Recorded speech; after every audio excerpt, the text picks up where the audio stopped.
देवी news को स्वागत। 9/5/2024 आज रक्तवीर सेवा सम्मान समारोह आयोजित बालेश्वर।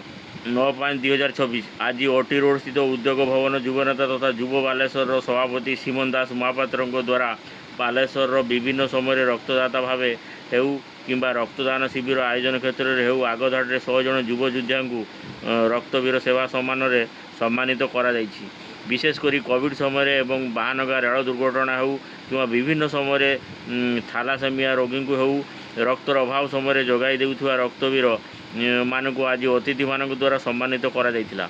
पूर्वतन सांसद श्री रवींद्र जेना जोगदे एभली महत् काम पर युवक मान धन्यवाद देवा सह आयोजक साधु उद्यम को धन्यवाद देते।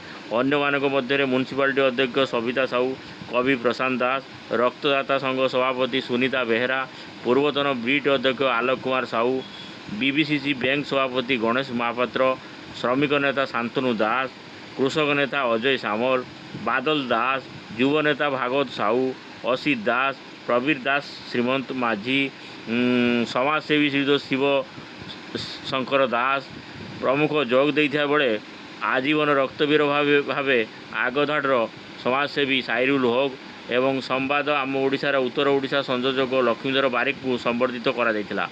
आगामी दिन में युव रक्तदाता मान उत्साहित करने एमती कार्यक्रम आयोजन करा जिबा सह बालेश्वर रक्तर अभाव नहोया समस्त प्रयास करा बोली संघर सभापति सीमन दास महापात्र गणमाध्यम को कहते।